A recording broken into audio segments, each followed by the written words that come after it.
ملزم نے چاقو کی نوک اس کے بائیں کان کے نیچے گردن کے ساتھ لگا دی اور کہا وہ الماری کے تالے کی چابیاں نہیں دے گی تو وہ تالا توڑ کر مال لے جائے گا، پھر وہ اس خاتون کا پیٹ چاک کر کے اس گھر سے نکلے گا۔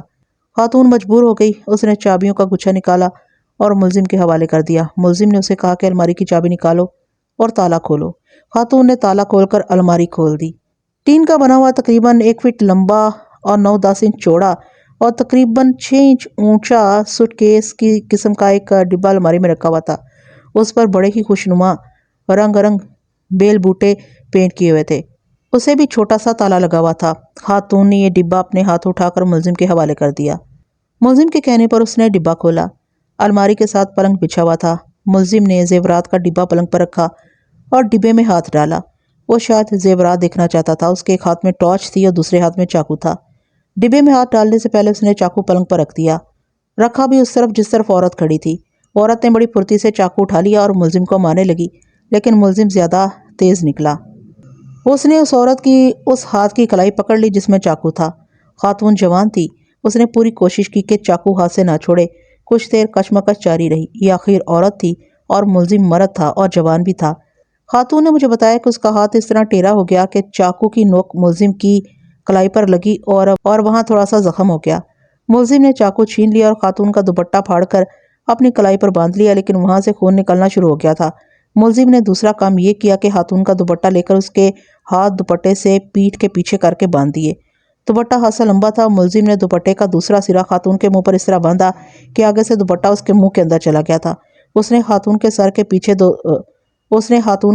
پیچھے دوپٹے کو گانٹھ دے دی۔ ملزم نے ڈبہ بند کیا اور کمرے سے نکل گیا۔ اس نے خاتون کے پاؤں نہیں باندھے تھے۔ ملزم باہر نکلا تو خاتون آہستہ سا چلتی باہر نکلی۔ ملزم نے ڈیوڑی کا اندر والا دروازہ کھولا اور چلا گیا۔ خاتون نے پیٹھ پیچھے بندھے ہوئے ہاتھوں پر زور دیا تو اتفاق سے اس کا ایک ہاتھ آزاد ہو گیا۔ اس نے دوسرا ہاتھ بھی کھول لیا اور منہ سے بھی دوپٹہ کھول دیا۔ پھر اس نے شور مچایا اور محلے کے لوگ آ گئے۔ اس زمانے میں قصبوں میں سرکاری پہرے کا انتظام ہوتا تھا۔ اس محلے کا چوکیدار بھی پہنچ گیا۔ مال جو چوری ہوا وہ صرف زیورات تھے جو تمام کے تمام سونے کے تھے۔ خاتون کی رپورٹ ختم ہو گئی۔ میں نے دونوں معززین کو اندر بلا لیا اور انہیں بتایا کہ میں نے ساری بات سن لی ہے اور آپ مجھے ذرا گائیڈ کریں۔ میں نے ایک بات یہ ذہن میں محفوظ کر لی تھی کہ ملزم نے کہا تھا کہ الماری سے زیورات نکال دو۔ اس کا مطلب یہ تھا کہ ملزم کو معلوم تھا کہ زیورات الماری میں رکھے ہیں۔ اس سے یہ ظاہر ہوتا تھا کہ اس واردات میں گھر بھیدی بھی تھا۔ یہ کوئی نوکر ہو سکتا تھا یا نوکرانی۔ دوسری بات یہ نوٹ کی کہ ملزم نے خاتون سے یہ کہا تھا کہ تم میری بڑی بہن ہو۔ خاتون کی عمر 30 اور 35 سال کے درمیان تھی۔ اس سے یہ ظاہر ہوا کہ ملزم 30 سال سے کم عمر کا تھا۔ کیا آپ نے ملزم کو پہچانا نہیں؟ میں نے خاتون سے پوچھا۔ نہیں، خاتون نے جواب دیا۔ اس نے سر اور چہرہ منڈاسے میں یعنی پگڑی میں اس طرح چھپا رکھا تھا کہ صرف آنکھیں نظر آتی تھیں۔ کپڑے کیسے تھے؟ میں بہت ڈری ہوئی تھی، خاتون نے جواب دیا، اور گھبراہٹ اتنی زیادہ تھی کہ میں ملزم کے کپڑے اور ان کا رنگ اچھی طرح نہ دیکھ سکی۔ میرا خیال ہے کہ قمیض سفید تھی اور اس پر ہلکے رنگ کی دھاریاں تھیں اور نیچے غالباً پاجامہ تھا۔ میں اس لیے بھی اسے اس کے کپڑوں کو اچھی طرح نہ دیکھ سکی کہ اس نے زیادہ دیر ٹارچ کی روشنی میرے منہ پر رکھی تھی۔ ٹارچ کا سائز کیا تھا؟ میں نے پوچھا۔ چھوٹی تھی، درمیانے سائز کی تھی یا لمبے سائز کی؟ آپ نے چھوٹی بڑی ٹارچیں اکثر دیکھی ہوں گی۔ میں بتاتی ہوں، خاتون نے کہا۔ ٹارچ بالکل چھوٹی نہیں تھی اور بہت لمبی بھی نہیں تھی۔ میں نے بتایا کہ ٹارچ کی روشنی میری آنکھوں میں پڑ رہی تھی، اس لیے میں کوئی چیز اچھی طرح دیکھ نہیں سکتی تھی۔ میں یہ اندازہ ٹارچ کے شیشے سے کر رہی ہوں۔ شیشہ درمیانے سائز کا تھا اور خاص بات یہ ہے کہ ٹارچ کا شیشہ ٹوٹا ہوا تھا، اس کا بلب صاف نظر آ رہا تھا۔ اگر اس خاتون نے ہر بات صحیح بتائی تھی تو میری رائے یہ تھی کہ یہ کوئی پیشہ ور ملزم نہیں بلکہ کوئی اناڑی اور نو آموز ہے جسے استاد نے ٹریننگ نہیں دی۔ اگر وہ پکا جرائم پیشہ ہوتا تو چاقو پلنگ پر نہ رکھتا، پھر وہ اس عورت کے صرف ہاتھ نہ باندھتا بلکہ پاؤں بھی باندھ دیتا۔ خاتون نے مجھے اور بھی بہت سی باتیں بتائی تھی جو تمام کی تمام سنانی ضروری نہیں۔ ایسی کچھ اور باتوں سے بھی میری یہی رائے پکی ہوتی جا رہی تھی کہ ملزم اناڑی اور کچا ہے۔ آپ نے کہا ہے کہ ملزم ڈیوڑی کا اندر والا دروازہ کھل کر چلا گیا۔ میں نے پوچھا، کیا یہ دروازہ پہلے کھلا ہوا تھا، یعنی اس کی زنجیر یا چٹخنی چڑھی ہوئی تھی یا نہیں؟ ہاں ہاں، خاتون نے جواب دیا۔ ملزم جب کمرے سے پھر برآمدے اور پھر صحن میں سے گزر کر گیا، میں برآمدے میں آ گئی۔ میں نے دیکھا کہ ملزم نے دروازے کی زنجیر کھولی تھی۔ مجھے اچھی طرح یاد ہے کہ ملزم کے جانے سے پہلے اندر سے زنجیر چڑھی ہوئی تھی۔ یہ ملزم نے کھولی اور زنجیر گرنے یعنی لٹکنے کی آواز مجھے سنائی دی تھی۔ باہر اندھیرا تھا، میں صرف آوازیں سن سکتی تھی۔ ملزم نے جب ڈیوڑی کا باہر والا دروازہ کھولا تو بھی مجھے زنجیر گرنے کی آواز آئی تھی۔ چھت پر جانے کے لیے سیڑھیاں بھی ہوں گی؟ میں نے پوچھا۔ ہاں جی، خاتون نے بتایا، صحن میں سے سیڑھیاں اوپر جاتی ہیں، ان کا ایک دروازہ نیچے ہے اور ایک اوپر۔ میں نے رات ملزم کے چلے جانے کے بعد اور اب آپ کے پاس آنے سے پہلے اچھی طرح دیکھا تھا۔ سیڑھیوں کے نیچے والے دروازے کی زنجیر چڑھی ہوئی تھی، یہ کھول کر اوپر گئی، اوپر والے دروازے کی زنجیر بھی چڑھی ہوئی تھی۔ یہ تو میں نے اس خاتون کے گھر جا کر دیکھنا تھا کہ ملزم مکان میں داخل کس طرح ہوا۔ خاتون کی باتوں سے یہ پتہ چلتا تھا کہ ملزم نہ ڈیوٹی کی طرف سے آیا نہ چھت کی طرف سے۔ کسی پر آپ کا شک ہے؟ ایک شک ہے، خاتون نے جواب دیا، میری ایک سوتیلی بیٹی ہے، تقریباً 1 سال ہوا اس کی شادی کر دی تھی۔ وہ کہتی تھی کہ یہ زیورات میری ماں کے ہیں۔ کیا اس نے اس 1 سال کے عرصے میں کبھی ایسی بات کی تھی کہ وہ اپنے زیورات کسی نہ کسی طرح وصول کر لے گی؟ میں نے پوچھا۔ شادی کے بعد وہ یہاں آئی ہی نہیں، خاتون نے جواب دیا۔ کہیں ملاقات ہوئی ہوگی؟ نہیں، خاتون نے جواب دیا، ملاقات بھی نہیں ہوئی۔ آپ کی سوتیلی بیٹی نے کسی عورت سے یا کہیں اور ایسی بات کہی ہوگی کہ اسے زیورات نہ ملے تو وہ کسی اور طریقے سے لے لے گی؟ میں نے کہا۔ یہ کیا آپ اسے اتنی چالاک اور ہوشیار سمجھتی ہیں کہ یہ زیورات اس نے چوری کروائے ہیں؟ میں آپ کو یہ بھی بتا دیتا ہوں کہ کسی پر شک کرنے یا الزام عائد کرنے سے پہلے اچھی طرح سوچ لیں، کیونکہ آپ جس پر بھی شک کریں گی اسے ہم تھانے بلائیں گے اور تفتیش کے دوران ہم اس کے ساتھ بدتمیزی اور بیہودہ سلوک بھی کر سکتے ہیں۔ اگر آپ کا مشتبہ بے گناہ نکلا تو پھر وہ آپ کے خلاف اور ہمارے خلاف ہتک عزت کا دعویٰ کر سکتا ہے۔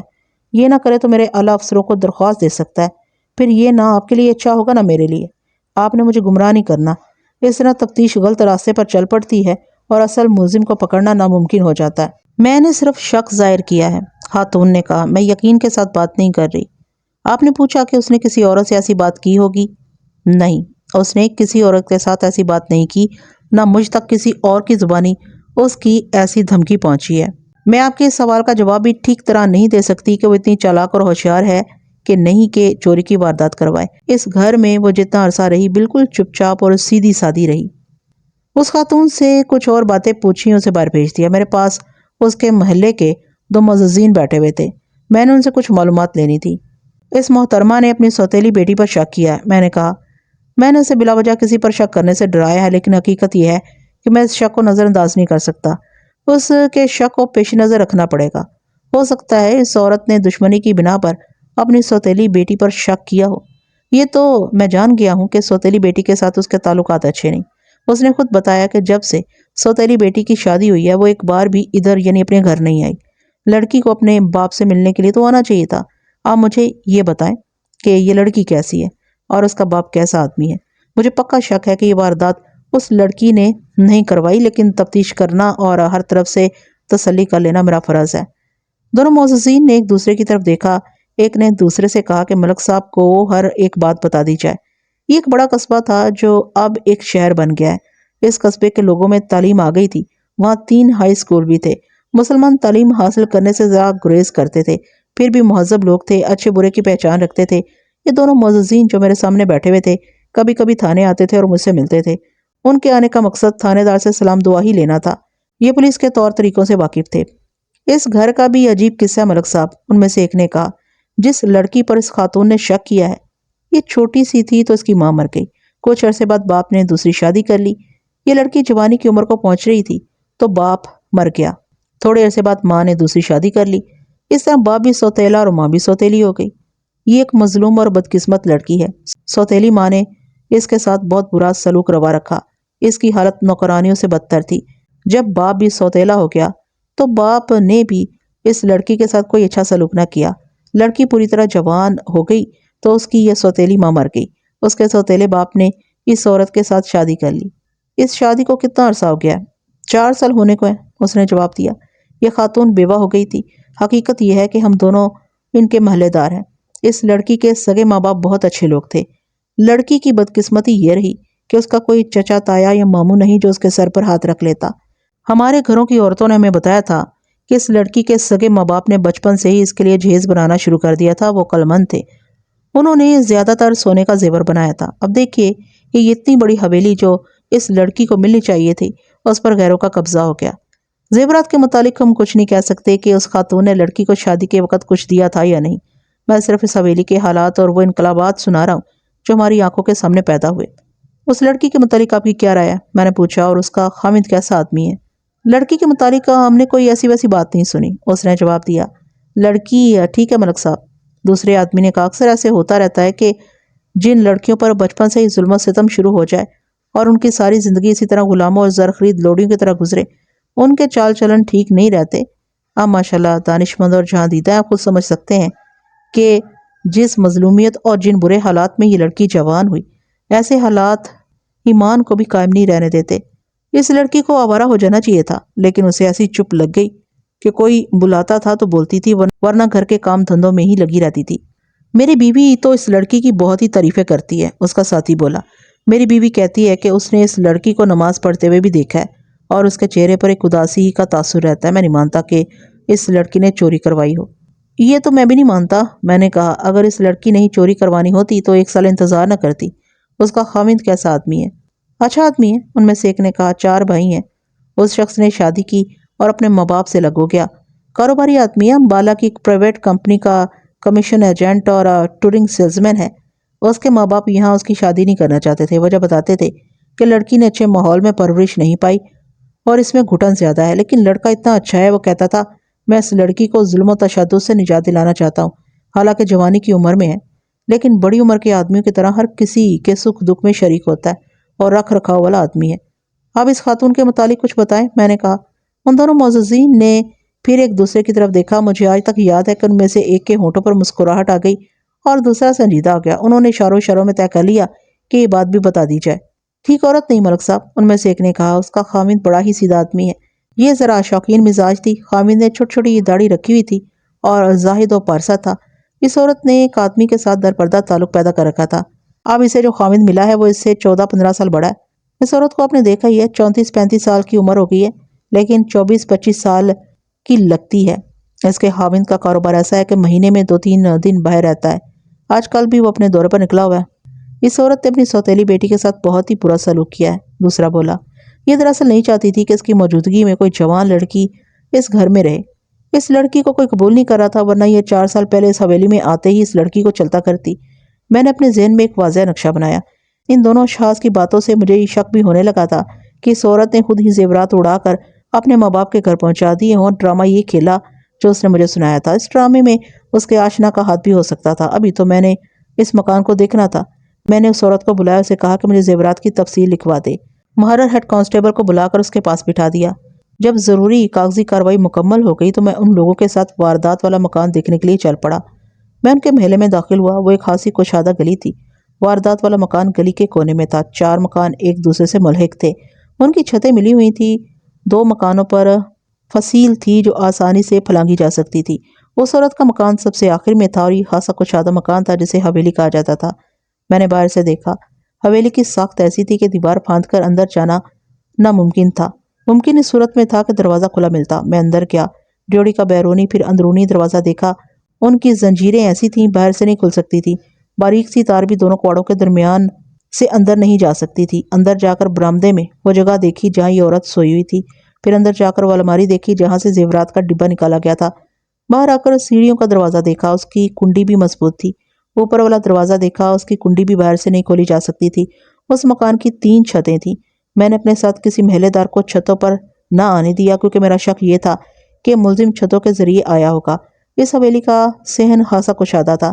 صحن کے تقریباً وسط میں نیم کا ایک پرانا پیڑ تھا۔ آج کل لوگ کوٹھیوں کی طرز کے مکان بناتے ہیں۔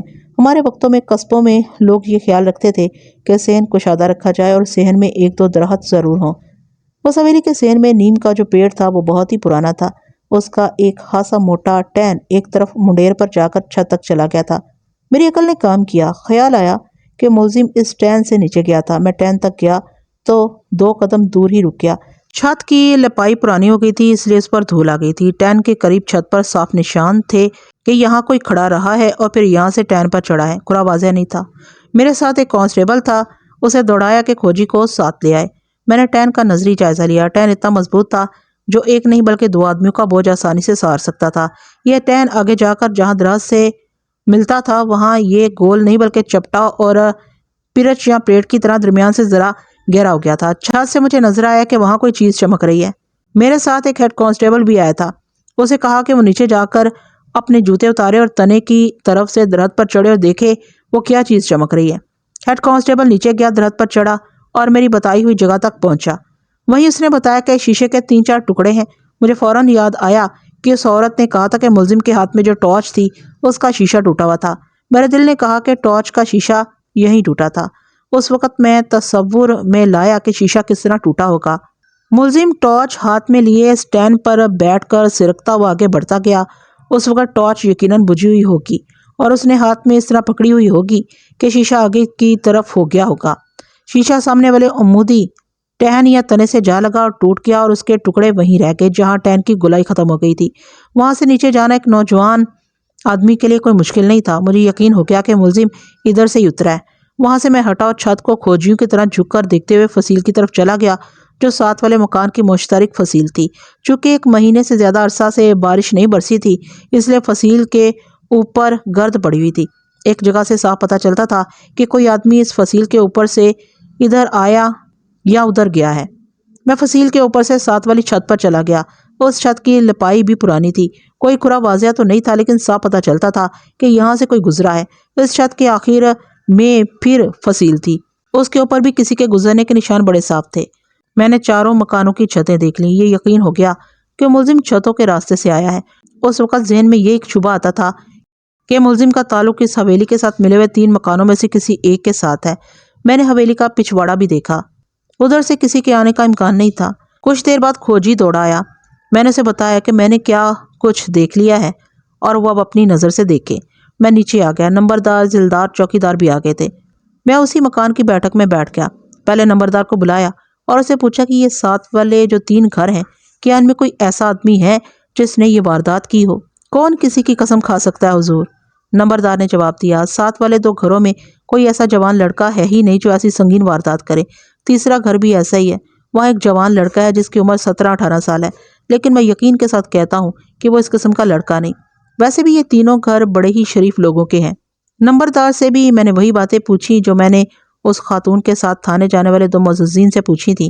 نمبردار نے تقریباً وہی جواب دیے جو انہوں نے دیے تھے۔ اس نے بھی اس لڑکی کو مظلوم اور شریف کہا اور جس کے ہاتھ چوری ہوئی تھی اس کے اخلاق اور چال چلن کو اچھا نہ کہا۔ جناب ملک صاحب، نمبردار نے کہا، خاوند زیادہ عمر کا ہے اور عورت جوان ہے۔ وہ خاوند کو جس طرح نچائے وہ اسی طرح ناچتا ہے۔ آخری فیصلہ تو آپ نے ہی دینا ہے۔ میری عقل یہ کہتی ہے کہ سیڑھیوں کے دروازے بند رہے، دیوڑی کے اندر والا اور باہر والا دروازہ بھی بند رہا اور چور اندر جا کر زیورات کا ڈبہ اٹھا لایا۔ چور اندر گیا کس طرح؟ میں نے محلے کے 4 معززین کو اکیلے بلا کر یہی باتیں پوچھی۔ سب کے جواب ایک ہی جیسے تھے۔ اتنے میں کھوجی آ گیا۔ اس نے بتایا کہ ملزم ننگے پاؤں آیا تھا اور وہ چوتھے گھر کی چھت سے ادھر آیا تھا۔ کھوجی نے یہ تصدیق بھی کی کہ ملزم نیم کے درحد سے ہی اترا تھا۔ میں اسی وقت اٹھا اور چوتھے مکان کو دیکھنے کے لیے چلا گیا۔ اس مکان کے ایک طرف جہاں ایک دیوار ختم ہوتی تھی تھوڑی اینٹیں باہر کو نکلی ہوئی تھیں۔ ان اینٹوں کے ذریعے اس مکان پر چڑھا جا سکتا تھا۔ میں نے اس گھر کے افراد کے متعلق نمبردار کے علاوہ دوسرے معززین سے بھی پوچھا۔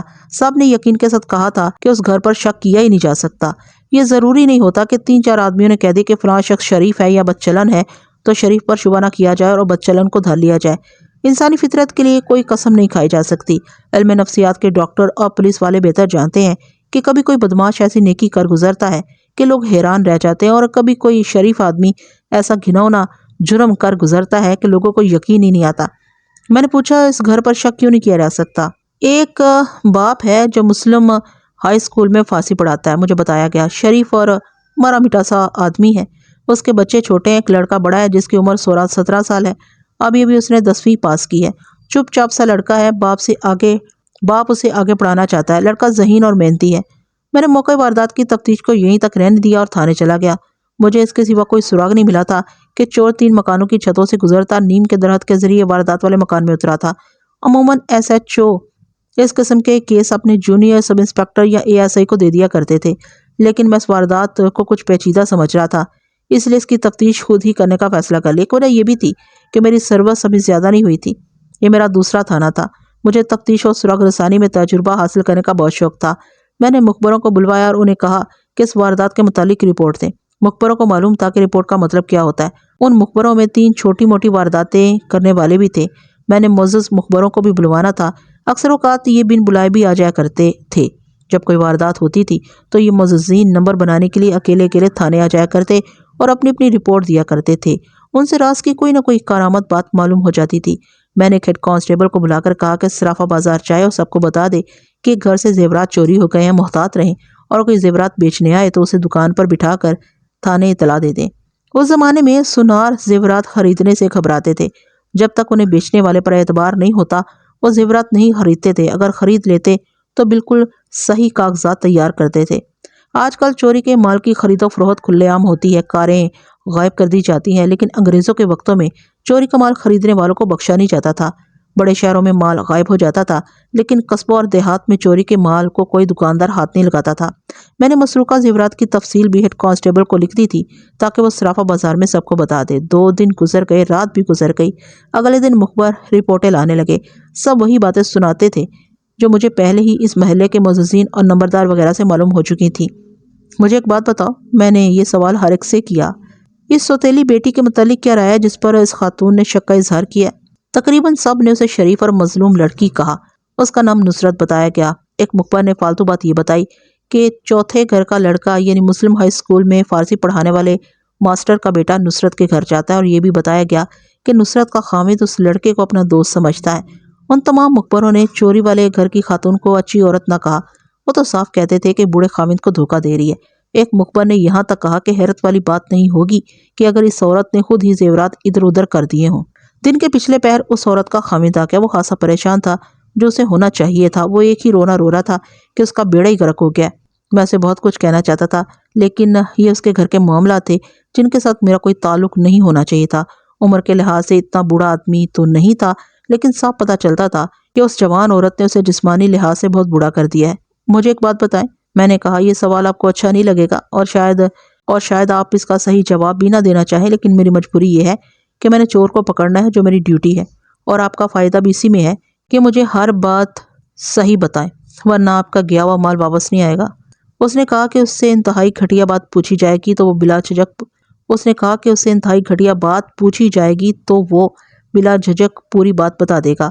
کیا آپ کو اپنی بیوی پر کل اعتماد ہے؟ میں نے پوچھا۔ وہ گہری سوچ میں چلا گیا اور میں اسے دیکھتا رہا۔ میں پورے یقین کے ساتھ کچھ نہیں کہہ سکتا، اس نے کہا، اور میں یہ بھی نہیں کہہ سکتا کہ یہ عورت اچھی قسم کی گھریلو عورتوں جیسی ہے، خاصی چالاک اور ہوشیار ہے، اور میرے ساتھ اس کا رویہ بہت ہی اچھا ہے۔ آپ نے یہ بات کس شک کی بنا پر پوچھی ہے؟ میں آپ کے ساتھ صاف صاف بات کرتا ہوں، میں نے کہا، اگر میں یہ کہوں کہ زیورات آپ کی بیوی نے خود ہی غائب کر دی ہیں تو آپ کیا کہیں گے؟ میں آپ کو یہ یقین دلاتا ہوں کہ میں آپ کو ٹالنا اور ٹرخانا نہیں چاہتا، میرے دل میں آپ کی ہمدردی ہے، میں آپ کا مال واپس لانے کے لیے اپنی جان کی بازی بھی لگا دوں گا۔ اس کی ماں اچھی خاصی تیز ترار عورت ہے، اس نے کہا، اس کا باپ بھی کوئی شریف آدمی نہیں، لیکن اس سے پہلے اس نے گھر کی کوئی چیز یا پیسے غائب نہیں کیے۔ میرا جواب یہ سمجھ لیں کہ میں اپنی بیوی کی وکالت نہیں کروں گا۔ آپ اپنی تفتیش کریں اور میرے گھر کی عزت کا کوئی خیال نہ کریں۔ آپ اس واردات کے ایک اور پہلو کی طرف آئیں، میں نے پوچھا۔ ان زیورات میں آپ کا اپنا بنایا ہوا زیور کتنا تھا؟ بہت تھوڑا، اس نے جواب دیا۔ ان زیورات کی کہانی بھی ایک عجیب اتفاق ہے۔ موت نے اس حویلی میں اپنا ایسا کھیل کھیلا جو کم ہی کم دیکھنے میں آیا ہوگا۔ میرے کہنے پر اس نے موت کا یہ کھیل پوری تفصیل سے سنا دیا۔ یہ وہی کہانی تھی جو میں دوسروں کی زبانی سن چکا تھا۔ پھر اس کا مطلب یہ ہوا، میں نے کہا، کہ یہ زیورات آپ کے نہیں تھے اور نہ ہی یہ حویلی آپ کی ہے۔ بات تو یہی بنتی ہے، اس نے کہا۔ آپ معزز اور پڑھے لکھے آدمی ہیں، میں نے کہا۔ آپ نے ایک لڑکی کا حق مارا ہوا ہے۔ میں یہ ساری باتیں پہلے سن چکا ہوں کہ آپ نے کبھی بھی نہیں سوچا کہ ایک مظلوم اور یتیم لڑکی کا حق آپ نے مار رکھا ہے۔ مجھے یہ بھی معلوم ہوا ہے کہ آپ کی بیوی نے نصرت کے ساتھ بہت برا سلوک روا رکھا تھا۔ کیا آپ کو معلوم ہے کہ اس یتیم لڑکی نے آپ کی بیوی سے اپنی ماں اور اپنے زیورات کا مطالبہ کیا تھا؟ جی ہاں، اس نے فوراً ہی جواب دیا۔ مجھ سے نہیں، بلکہ میری بیوی سے اس نے اپنے زیورات مانگے تھے۔ آپ کی بیوی نے زیورات دینے سے انکار کر دیا تھا؟ میں نے کہا، ظاہر ہے آپ بھی اس انکار میں شامل تھے۔ نہیں، اس نے جواب دیا۔ مجھے تقریباً 1 سال بعد پتہ چلا تھا کہ نصرت نے میری بیوی سے زیورات مانگے تھے اور میری بیوی نے انکار کر دیا تھا۔ پھر آپ یہ زیورات اس لڑکی کو دے دیتے؟ میں نے کہا۔ اس شخص نے کوئی جواب نہ دیا اور وہ کچھ بے چین سا ہو گیا۔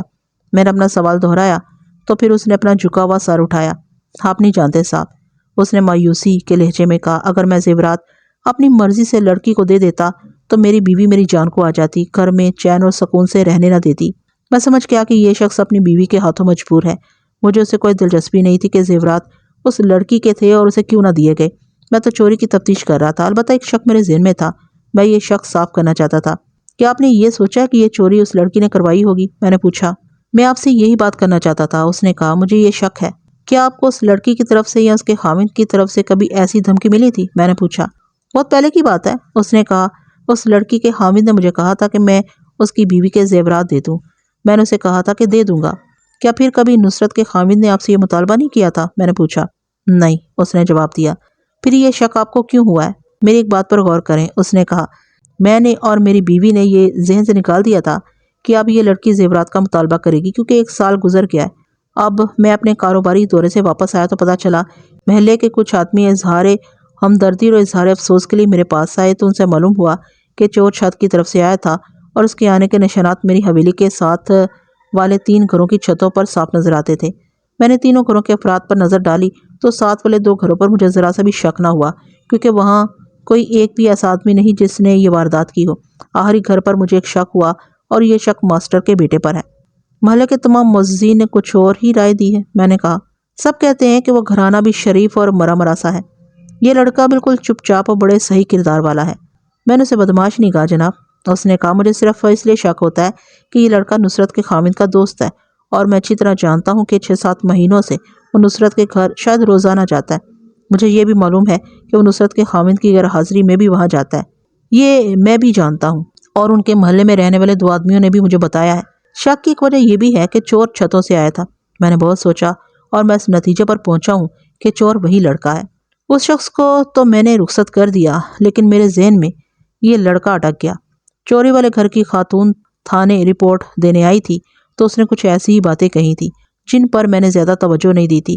میں نے کانسٹیبل کو اس خاتون کے خامند کے پیچھے دوڑایا۔ وہ ابھی بھی تھانے سے نکلا تھا۔ میں نے کانسٹیبل کو اس شخص کے لیے یہ پیغام دیا کہ اسے کہے کہ وہ اپنی بیوی کو ساتھ لے آئے۔ کچھ دیر بعد وہ اپنی بیوی کو لے کر آ گیا۔ میں نے اسے وہی باتیں پوچھی جو وہ پہلے بتا گئی تھی۔ میرے پوچھنے پر اس نے بتایا کہ ملزم نے اسے کہا تھا کہ الماری سے زیورات نکال دو۔ پھر اس خاتون نے اسے رقم پیش کی تھی۔ ملزم نے کہا تھا کہ اپنی رقم اپنے پاس رکھو، میں زیورات لینے آیا ہوں۔ خاتون نے ملزم سے کہا تھا کہ یہ زیورات میرے خامند اور میرے باپ کی عمر بھر کی کمائی ہے۔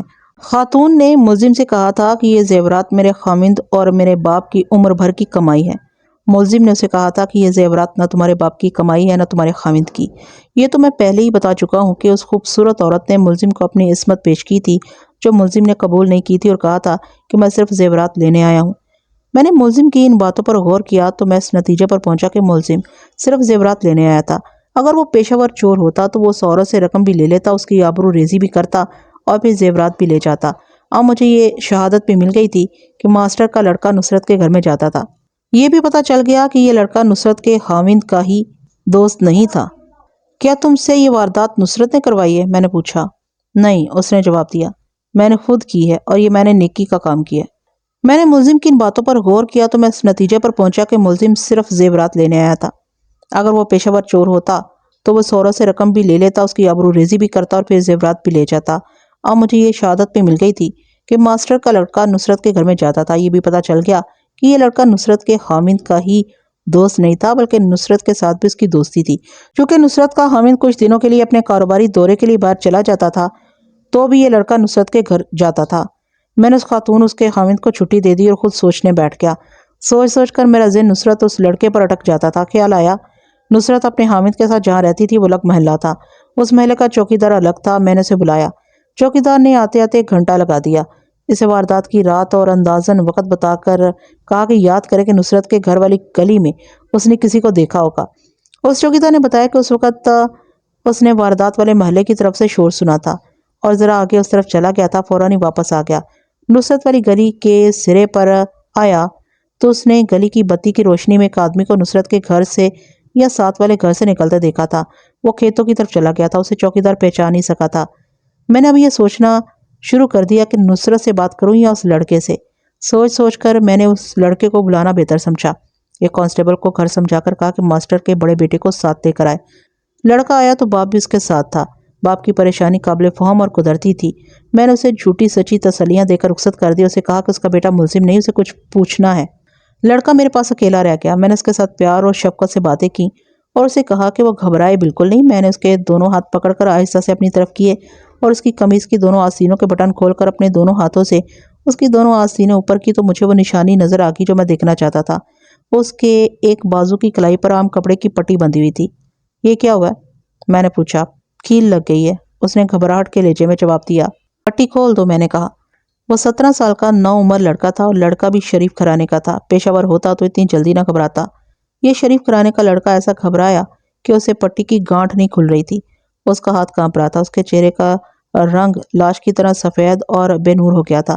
میں نے اس کی پٹی کھولی اور دیکھا زخم کیل کا نہیں بلکہ ذرا لبوترا کٹ تھا جس کی لمبائی 1 انچ سے ذرا زیادہ ہوگی۔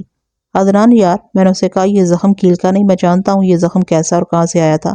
گھبراؤ نہیں، میں تمہیں گرفتار نہیں ہونے دوں گا۔ اگر تم میری بات نہیں مانو گے تو تمہارے لیے مشکل پیدا ہو جائے گی، پھر میں تمہاری کوئی مدد نہیں کر سکوں گا۔ اس پر خاموشی طاری ہو گئی تھی اور زبان نے جیسے کام کرنا چھوڑ دیا تھا۔ تمہاری ٹارچ کا شیشہ کہاں ٹوٹا تھا؟ میں نے پوچھا۔ اس نے بدھا کر سر اٹھایا اور میری طرف دیکھا۔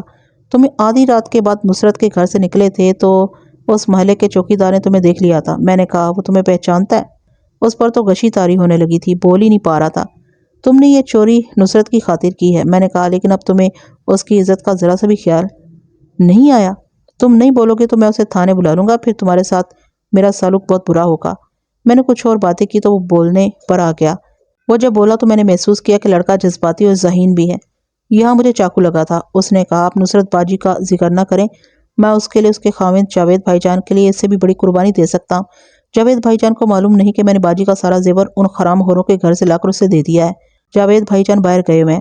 کیا تم سے یہ واردات نصرت نے کروائی ہے؟ میں نے پوچھا۔ نہیں، اس نے جواب دیا، میں نے خود کی ہے، اور یہ میں نے نیکی کا کام کیا ہے۔ جس کا حق مارا گیا تھا اس کا حق دلا دیا ہے۔ آپ اسے چوری کہیں، میں خدا کے آگے شرمسار نہیں۔ شاباش، یقین کریں میرے منہ سے بے اختیار داد نکلی۔ آپ کو اتنا سا ہی بیان دینا چاہیے کہ یہ چوری میں نے کی ہے، اس نے کہا۔ لیکن اس دنیا میں کوئی ایسا قانون نہیں جو اصل چوروں کو پکڑے۔ ایسی کئی اور باتیں تھیں جو اس نے کی اور کچھ باتیں میں نے کی۔ میری تفتیش ختم ہو گئی تھی، میرا ملزم میرے سامنے بیٹھا تھا۔ اب اس کی باتیں سننے میں کوئی حرج نہیں تھا، بلکہ اس نے میرے لیے دلچسپی پیدا کر دی تھی کہ اس کی پوری بات سنوں۔ اس نے یہ بھی بتا دیا تھا کہ زیورات نصرت کے گھر میں ہیں۔ میں نے اسے کہا کہ اس کے دل میں جو کچھ بھی ہے وہ کہے اور بتائے کہ اس نے یہ واردات کیوں اور کس طرح کی ہے۔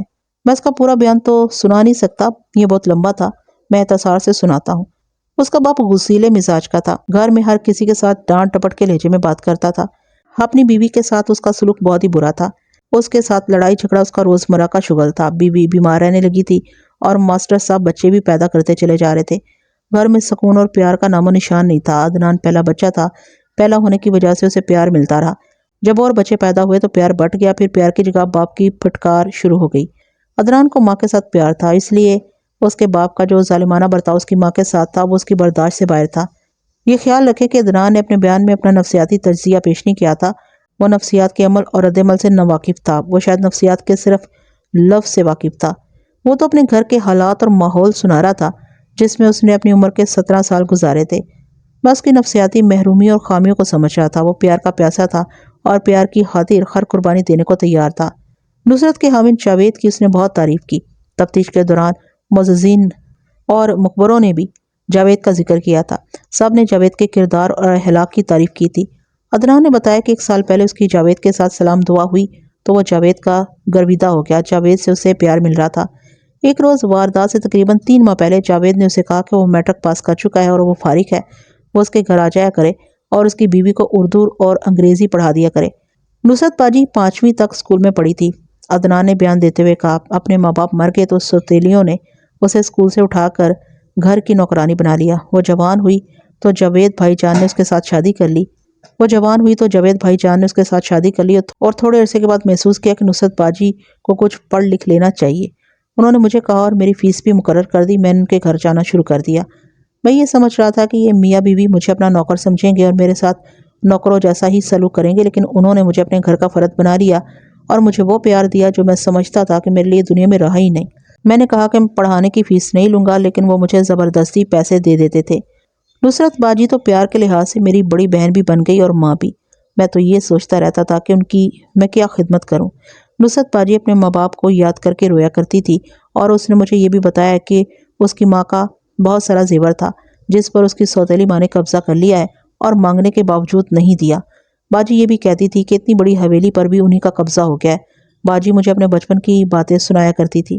مختصر یہ کہ نصرت نے اپنی ماں کے زیورات کا کئی بار ذکر کیا۔ وہ ان زیورات کو ان کی قیمت کی وجہ سے نہیں بلکہ اپنی ماں کی نشانی کے طور پر اپنے پاس رکھنا چاہتی تھی۔ مطلب یہ کہ ان زیورات کے متعلق وہ بہت جذباتی تھی۔ ایک روز عدنان نے اسے پوچھا کہ زیورات کہاں رکھے ہوتے ہیں۔ نصرت نے اسے بتایا کہ ایک الماری ہے جسے تالا لگا رہتا ہے، اس میں ٹین کے ایک ڈبے میں زیورات رکھے ہوئے ہیں۔ عدنان تو یہی سوچتا رہتا تھا کہ اپنی باجی کو پیار کی کیا قیمت دے۔ اس نے سوچا کہ وہ زیورات وہاں سے چوری کر کے لے آئے تو یہ چوری نہیں ہوگی، کیونکہ یہ زیورات ان کے نہیں جنہوں نے ان پر قبضہ جما رکھا ہے۔ میں آج بھی حیران ہوں کہ سیدھے سادے اور اچھے بھلے شریف لڑکے نے نصرت کے بتائے بغیر چوری کی واردات کا بڑا اچھا پلان بنا لیا۔ اس گھر سے وہ واقف تھا، بہت پہلے 2-4 مرتبہ اس گھر کے اندر گیا تھا۔ آخر ایک رات اس نے بڑی کامیابی سے یہ واردات کر ڈالی۔ یہ اس نے ویسے ہی کی جیسے میں نے سنائی۔ چونکہ وہ اپنے آپ کو چور نہیں سمجھتا تھا، اس لیے اس نے اس خاتون کی کوئی لالچ اور کوئی پیشکش قبول نہ کی۔ اس نے یہی کہا کہ میں صرف زیورات لینے آیا ہوں۔ اس نے اس خاتون سے یہ بھی کہا کہ یہ زیورات اس کے باپ اس کے خاوند کی کمائی کے نہیں۔ اسے معلوم نہیں تھا کہ اپنے انہی الفاظ پر وہ پکڑا جائے گا۔ عدنان کو معلوم ہو گیا تھا کہ اس عورت کا خاوند کہیں باہر چلا گیا ہے۔ ادھر جاوید بھی باہر گیا ہوا تھا۔ عدنان زیورات کا ڈبہ لے آیا اور نصرت کے دروازے پر جا دستک دی۔ نصرت نے دروازہ کھولا تو عدنان کو دیکھ کر پریشان ہو گئی۔ عدنان نے اسے زیورات کا ڈبہ دیا تو وہ اور زیادہ پریشان ہوئی۔ یہ تو چوری کی سنگین واردات تھی۔ عدنان اپنے گھر چلا گیا۔ وہ ایک طرف کی دیوار کی باہر نکلی ہوئی اینٹوں کے ذریعے اپنی چھت پر گیا اور نیچے اتر گیا۔ سب سوئے ہوئے تھے۔ وہ اس صورتحال کے لیے بھی تیار تھا کہ باپ کی آنکھ کھل گئی تو وہ اسے مارے پیٹے گا، لیکن گھر میں کسی کو پتہ ہی نہ چلا۔ حالانکہ گلی میں محلے کے لوگ اکٹھے ہو گئے تھے کیونکہ اس عورت نے شور مچایا تھا۔ اس لڑکے نے اقبال جرم تو کر دیا، لیکن میں کوری سوچ میں پڑ گیا۔ یہ واردات بہرحال چوری کی تھی۔ چوری ہو جانے والا مال خواہ جس کسی کا تھا، مال چوری ہوا تھا۔ بس ملزم کو چھوڑ نہیں سکتا تھا، لیکن ملزم کی باتیں سنی تو مجھے اس عورت پر اور اس کے خاوند پر بہت غصہ آیا، جنہوں نے ایک یتیم لڑکی کے زیورات بھی دبا لیے تھے اور اس کی حویلی پر بھی قبضہ کیے بیٹھے تھے۔ یہ قتل کی واردات نہیں تھی، یہ ڈاکہ زنی اور نقب زنی کی واردات نہیں تھی، چوری کی واردات تھی جسے میں دبا سکتا تھا۔ میرے پاس کچھ اختیارات تھے۔ میں نے ایک کارروائی سوچ لی اور اس کا پہلا قدم یہ اٹھایا کہ عدنان کو کچھ باتیں سمجھا کر اسے اس کے باپ کے ساتھ گھر بھیج دیا۔ اسے کہا کہ وہ کسی کو نہ بتائے کہ وہ چوری میں پکڑا گیا ہے۔ میں رات کو پرائیویٹ کپڑوں میں نصرت کے گھر چلا گیا۔ بڑا اچھا اتفاق ہوا کہ کچھ ہی دیر پہلے جاوید واپس آ گیا تھا۔ وہ مجھے جانتا تھا، میں اس کے قصبے کا تھانے دار تھا۔ نصرت کو پتا چلا کہ میں تھانے دار ہوں تو ان دونوں کے اوسان خطا ہو گئے۔ چوری کا مال ان کے گھر پڑا ہوا تھا۔ میں نے جو ہی پوچھا کہ عدنان زیورات کا ڈبہ یہاں رکھ گیا ہے، نصرت دوسرے کمرے سے ڈبہ اٹھا لائی اور میرے آگے رکھ دیا۔ وہ اپنی وکالت میں بولنے لگی۔ جاوید بھی اپنے آپ کو بے گناہ ثابت کرنے لگا۔ تم دونوں اتنے زیادہ گھبرا کیوں گئے ہو؟ میں نے کہا، تھانے دار چوری کا مال برآمد کرانے کے لیے اس طرح تو نہیں آیا کرتے جس طرح میں بغیر وردی آیا ہوں۔ میں تمہارے پاس چوری چھپے آیا ہوں۔ عدنان مجھے سارا قصہ سنا چکا ہے۔ میں نے نصرت سے پوچھا، کیا سارے زیورات تمہارے ہیں؟ صرف 3 چھوٹی چھوٹی چیزیں ان لوگوں کی ہیں، اس نے جواب دیا، باقی سب میری امی کا زیور ہے۔ آج کے نرخ کے مطابق یہ زیورات 4 لاکھ روپے سے کچھ زیادہ مالیت کے تھے۔ امی سے بات چلی تو نصرت نے اپنی زندگی کی داستان سنا ڈالی۔ امی کے مرنے کے بعد اس کی مظلومیت کی کہانی شروع ہوئی اور جاوید کے ساتھ شادی پر ختم ہوئی۔ نصرت بہت روئی۔ اس نے کہا کہ میں اپنی حویلی کو دیکھتی ہوں تو یوں لگتا ہے میری امی اور ابا جان اندر موجود ہوں گے، مگر خیال آتا ہے کہ اس حویلی میں تو غیر آباد ہو گئے ہیں، تو سمجھ میں نہیں آتا کہ کیا کروں۔ پھر اس نے بتایا کہ عدنان آدھی رات کو آیا اور اسے زیورات کا ڈبہ دیا اور یہ بھی بتایا کہ اس نے یہ چوری کس طرح کی ہے۔ نصرت پر تو خوف طاری ہو گیا۔ جاوید واپس آیا تو اس نے سب سے پہلے اسے عدنان کی یہ واردات سنائی۔ جاوید کو میں نے دیکھا تھا، حقیقت پسند اور عقل مند تھا۔ اس نے نصرت سے کہا کہ وہ تھانے جائے گا اور مجھے بتائے گا کہ زیورات اس کے گھر ہیں، لیکن وہ یہ بھی نہیں چاہتا تھا کہ عدنان گرفتار ہو جائے۔ میں نے عدنان کے بیان کی تصدیق کرنی تھی جو میں نے کر لی۔ میں جاوید کے کردار سے بہت ہی متاثر ہوا۔ میں عدنان کو گرفتار نہیں کرا۔ میں نے انہیں کہا، میں یہ زیورات اپنے ساتھ لے جا رہا ہوں، کل تم دونوں صبح 9 بجے تھانے آ جانا، ذرا سا بھی نہیں ڈرنا، تمہارے زیورات تمہیں مل جائیں گے، شاید تمہاری حویلی بھی تمہیں مل جائے۔ وہ دونوں آنکھیں پھاڑے مجھے دیکھ رہے تھے۔ آج مجھے یہ واردات یاد آئی تو میں خود حیران ہو رہا ہوں کہ میں نے یہ فیصلہ کیا اور پھر اس کے مطابق کارروائی بھی کی تھی۔ میں ان دونوں کو حیران و پریشان چھوڑ کر اور زیورات کا ڈبہ اٹھا کر اپنے گھر لے آیا۔ اگلی صبح تھانے گیا اور ان لوگوں کو پیغام بھیجے کہ 9 بجے تک تھانے پہنچ جائیں۔ وہ عورت، اس کا خاوند جن کے گھر چوری ہوئی تھی، نمبردار اور 2 صاحب حیثیت اور بوڑھے معززین، 9 بجے سے کچھ پہلے ہی سب آ گئے۔ جاوید اور نصرت بھی آ گئے۔ میں نے سب کو اپنے دفتر میں بٹھا کر دروازہ بند کیا۔ میں ان میاں بیوی سے مخاطب ہوا جن کے گھر میں چوری ہوئی تھی۔ کیا یہ زیورات آپ کے ہیں؟ میں نے پوچھا اور ساتھ ہی کہا، آپ معزز انسان ہیں، میں توقع رکھوں گا کہ آپ جھوٹ نہیں بولیں گے، اور میں یہ بھی جانتا ہوں کہ آپ ایک یتیم لڑکی کی حویلی پر قابض ہیں۔ آپ نے اس یتیم لڑکی کی شادی اس طرح کی تھی جیسے اسے گھر سے نکالا تھا اور اس کے زیورات پر قبضہ کر لیا۔ آپ میرے سوال کا جواب دیں۔ یہ شخص اپنی بیوی سے اتنا دبا ہوا تھا کہ اس کے منہ کی طرف دیکھنے لگا۔ بیوی پر خاموشی طاری تھی۔ مجھے ان دونوں پر ہی بہت غصہ تھا۔ محترمہ، میں نے اس کی بیوی سے کہا، اپنے اس خاوند کو اجازت دو کہ یہ سچی بات بتا دے۔ کیوں اسے ذلیل و خوار کرتی ہو؟ تم ہی بتا دو کہ یہ زیورات تمہارے ہیں۔ نہیں جی، اس عورت نے دبی آواز میں کہا، ان میں 2-3 چیزیں میری ہیں، باقی سب نصرت کی ہیں۔ میں نے ڈبہ کھول کر میز پر الٹا دیا اور اسے کہا کہ اپنی چیزیں اٹھا لے۔ اس نے زیورات میں سے اپنی 3 چیزیں الگ کر لیں۔ مجھے یہ یاد ہے کہ ایک تو جھمکوں کی جوڑی تھی اور ایک انگوٹھی تھی، تیسری چیز مجھے یاد نہیں، وہ بھی کوئی چھوٹی سی چیز تھی۔ میں نے نصرت کی طرف دیکھا، وہ سمجھ گئی کہ میں اسے تصدیق چاہتا ہوں۔ اس نے سر کے اشارے سے بتایا کہ یہ چیزیں اس عورت کی ہیں۔ پھر میں سب سے مخاطب ہوا۔ میرے زیادہ تر مخاطب دونوں معمر معززین تھے اور نمبردار۔ ہاں میرے بزرگ ہیں، میں نے کہا، اور نصرت کی طرف اشارہ کر کے میں یوں بولا، اس لڑکی کے گھر کے حالات آپ جانتے ہوں گے؟ ہاں جناب، ایک بزرگ نے کہا، یہ بچی تو ہمارے ہاتھوں میں جنی اور پلی ہے۔ اس کا باپ بڑا ہی نیک اور معزز انسان تھا۔ پھر مجھے زیادہ لمبی چوڑی بات کرنے کی ضرورت نہیں، میں نے کہا، اس لڑکی کے ساتھ سوتیلوں جیسا جو سلوک ہوا ہے وہ آپ بھی جانتے ہیں۔